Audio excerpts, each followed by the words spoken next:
Green revolution in India. Green revolution आप सब जानते हैं ना, खेती में अन्न खाद्यान्न को बढ़ावा देने के लिए स्टार्ट हुआ था ग्रीन रेवोल्यूशन। वैसे इसको स्टार्ट किया था एक विदेशी ने जिसका नाम था नॉर्मन बोरलॉग। नॉर्मन बोरलॉग कहाँ के थे? मेक्सिको के। मेक्सिको कहाँ पड़ेगा? नॉर्थ अमेरिका में 3 हिस्से पड़ते हैं। उत्तरी अमेरिका में 3 हिस्से हैं। सबसे ऊपर पड़ता है कनाडा, देन यूएसए और एक पतली सी पट्टी है मैक्सिको। दुनिया की सबसे ज़्यादा चांदी मैक्सिको में होती है, सबसे ज़्यादा चांदी। सबसे पावरफुल कंट्रीज़ में आप जानते हैं यूएसए का नाम दिया जाता है। और यूएसए एक ऐसा देश है जिसने किसी को नहीं कहा कि मेरे साथ आके बंधो, लेकिन 50 स्टेट अपनी खुशी से यूएसए के साथ आके जुड़ गई कि हमें आपके ग्रुप में शामिल होना है।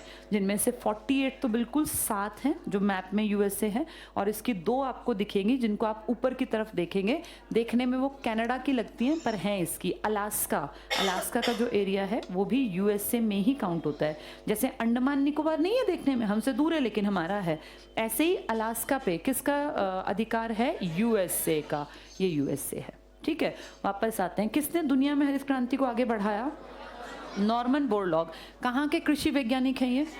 और इंडिया में किसने काम किया? एम स्वामीनाथन। इंडिया में हरित क्रांति आई थी बेटा जब हमने 1965 में लड़ाई की थी ना पाकिस्तान के साथ। तो अमेरिका ने हमें ये कहा था कि तुम भूखे मरते हो और तुम्हारे घर में पेट भरने को अन्न नहीं है और तुम्हें लड़ने की सूझी है। तब उसका जवाब था कि कोई बात नहीं, आज तो कह दिया अमेरिका ने, लेकिन कुछ सालों के अंदर हम लोग ग्रीन रेवोल्यूशन ले आए थे। इस रेवोल्यूशन को लाने के पीछे इच्छा थी शास्त्री जी की, और शास्त्री जी ने इंडिया में हर परिवार को हफ्ते में 1 दिन फास्ट करने की बात, मैंने शायद आपको बताई भी होगी कभी, ये बात कही थी। ग्रीन रेवोल्यूशन शास्त्री जी के टाइम पे आ नहीं पाई, आई थी ये इंदिरा गांधी के टाइम। लेकिन इसको फील कर लिया था शास्त्री जी ने कि आगे जाके हाथ फैलाना ठीक नहीं है। जितनी भी आबादी हो हमारी, पेट खुद भरना पड़ेगा, कमा के पेट भरेंगे, ना कि किसी के सामने झोली फैला के। पहले हम अमेरिका के सामने हाथ फैलाए खड़े रहते थे। ये एक फैक्ट है बेटा, हमारे देश में हमारा पेट नहीं भरता था। आपके दादा दादी की उम्र में ना, हरियाणा तो फिर भी रिच था, लेकिन दिल्ली की तरफ ऐसा मुझे याद है मेरे फादर बताते थे कि ना बाजरा ही साल भर या फिर चने खाने को मिलते थे।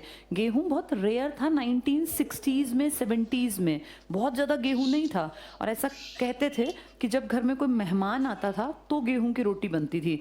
यानी उस टाइम लोग देखो, चाहे उनके अफोर्डेबिलिटी में नहीं था लेकिन इसलिए स्वस्थ थे। आज साइंटिस्ट क्या कहते हैं वापस कि बाजरा खाओ, चना खाओ, मोटे अनाज खाओ। गेहूं ने डायबिटिक बना दिया। तो ये गेहूं ना पहले शौक में आया था, इसका सीधा संबंध अमीरी से था। भैया तो गेहूं की रोटी खाते हैं। आज डॉक्टर्स कहते हैं गेहूं मत खाओ, गेहूं अच्छी चीज़ नहीं है, बाजरा और मोटे अनाज खाओ। तो ये इंदिरा गांधी के टाइम में ग्रीन रेवोल्यूशन ने अपनी तेज़ी पकड़ी, और सबसे पहले ग्रीन रेवोल्यूशन आया था खाद्यान्न में, यानी खाने के अन्न में, जिसमें 2 चीज़ें मेन कंसीडर करते हैं हम, एक चावल और एक गेहूं।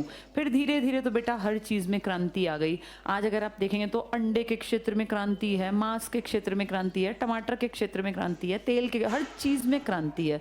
अब तो कोई ऐसी चीज़ ही नहीं बची जिसमें क्रांति ना आई हो। लेकिन स्टार्टिंग की क्रांति किस चीज़ में आई थी? सबसे पहले आई थी खाद्यान्न में, खाने के अन्न में, जिनमें 2 चीज़ें मेन हैं, चावल और गेहूं। इतना क्लियर हो गया सबको? ठीक है, अब हम वापस चलते हैं क्योंकि ये तो एक्स्ट्रा बातें थी।